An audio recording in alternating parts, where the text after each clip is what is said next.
Leading change. To effect change in any organization, we must first understand the culture of the organization. What is culture?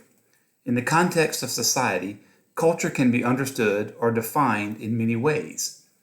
For example, in the humanities, it can refer to an appreciation of the artistic nature of our world. In the sciences, it is often associated with the growing of microorganisms in some controlled environment.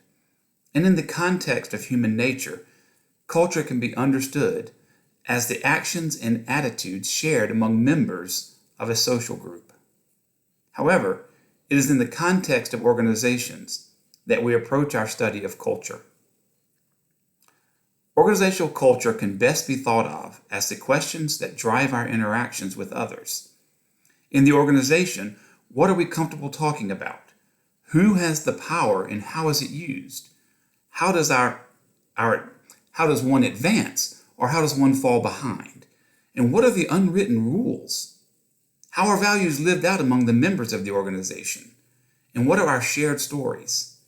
Each of these does not add up to much when considered individually, but in combination, these questions begin to define the organizational culture. For us to have a common reference as we progress, we need to have a single point of reference for what organizational culture is and how it's best understood. So, organizational culture is defined as a system of shared backgrounds, norms, values, or beliefs among members of a group. There are many models of organizational culture.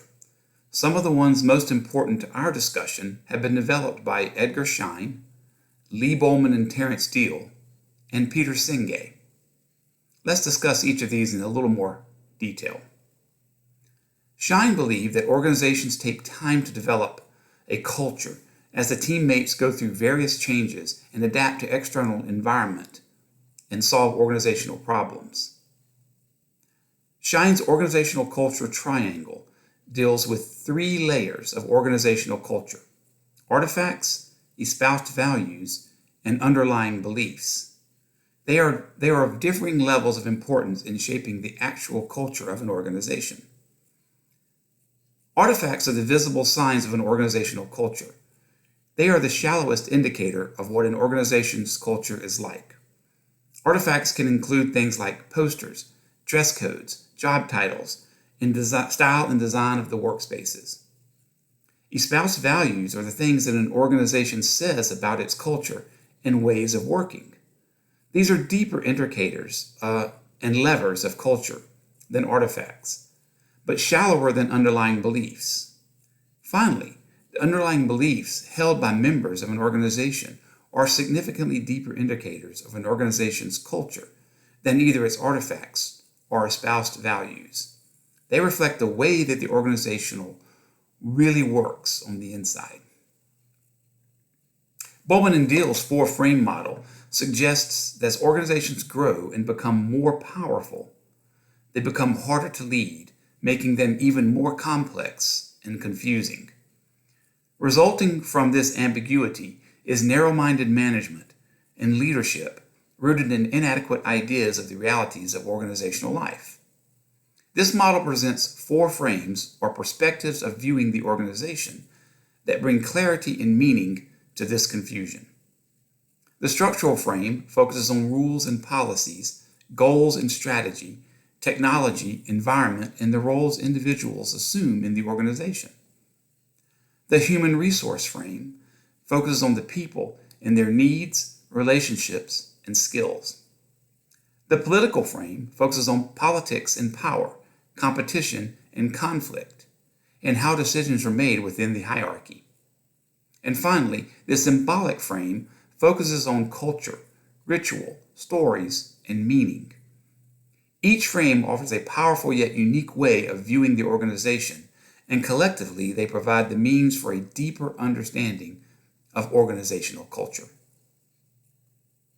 Finally, Senge's 5 disciplines suggest that organizations where people have the ability to develop in such a way as to evolve the culture, nurture thought, embrace ambition, and seek ways to learn together are known as learning organizations. Such organizations have mechanisms whereby people are challenged to fully develop their capacity and commitment. This model presents 5 disciplines or dimensions of culture building that converge to innovate the learning organization. Personal mastery suggests a special level of proficiency whereby one refines a personal vision and commits to a life of learning. Mental models are the values, biases, and assumptions that influence how we view the world and those in it. Building shared vision is the idea that everyone in the organizations buys into a common goal, value, and mission. And team learning is the ability to suspend the biases and assumptions we carry with us and to approach learning with an open mind. And finally, it all comes together under the 5th discipline of systems thinking, the conceptual framework that allows all members of the organization to effectively drive culture change. The 5 disciplines drive how we think, learn, and interact together. The 3 models of organizational culture discussed previously help us begin to understand that a group's culture, whether a single organization or a collection of organizations with similar traditions, is the product of accumulated learning. This learning comes from improved clarity and meaning in how the members of the group think, learn, and interact together. However, Schein raises 2 sets of problems that all groups must deal with. First, survival, growth, and adaptation. And second, the ability to adapt and learn. Healthcare is not immune from these problems. Organizational change is inevitable. We can observe this in all industries, including healthcare. Change is affected by forces that impact both the outcome and the process. According to change expert Graham Sewell, these forces include structures, culture, people, and resources. Structures are defined by how the organization operates and conducts business. Culture is best understood as the behaviors and beliefs of those within the organization.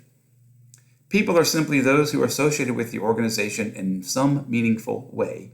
And finally, resources are all those things, both tangible and intangible, available to effectively manage the organization. Considering how further change is inevitable, Schein states that culture is ultimately created, embedded, evolved, and ultimately manipulated by leaders.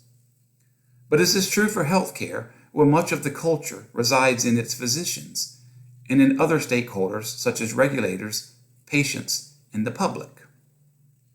I believe the simple answer is yes. For although physicians do possess an inordinate amount of power and influence in comparison to teammates in other industries, other healthcare providers, such as nurses, or particularly those in leadership roles, wield the bulk of the power. But culture is best revealed through the interaction of all of these constituents. The culture of healthcare has developed over many years, resulting from a history of shared learning among healthcare providers. This learning evolved into a set of shared assumptions that have influenced behavior and defined the rules, norms, and values that are held sacred within healthcare. However, the time for change is here. Considering teammate burnout, resource challenges, and increased competition, traditional healthcare is faced with a set of problems to survive, grow, adapt, and learn. In order to fully understand these problems and the resulting change that is inevitable, let's explore the leadership challenge of managing change. Arthur Andy Law states, unless you are prepared to give up something valuable, you will never be able to truly change at all, because you will be forever in the control of things you can't give up. Think about it.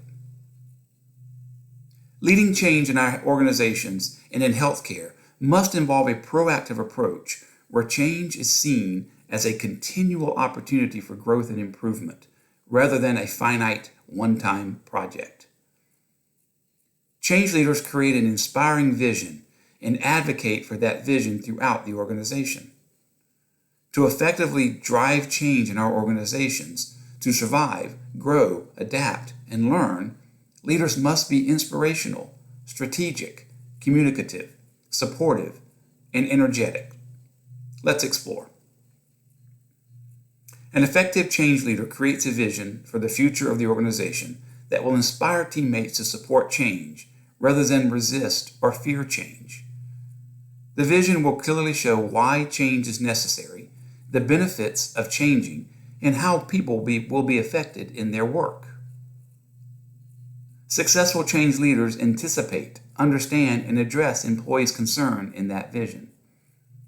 Teammates will begin to connect with the vision for change when they have a clear understanding of the direct impact on their everyday work.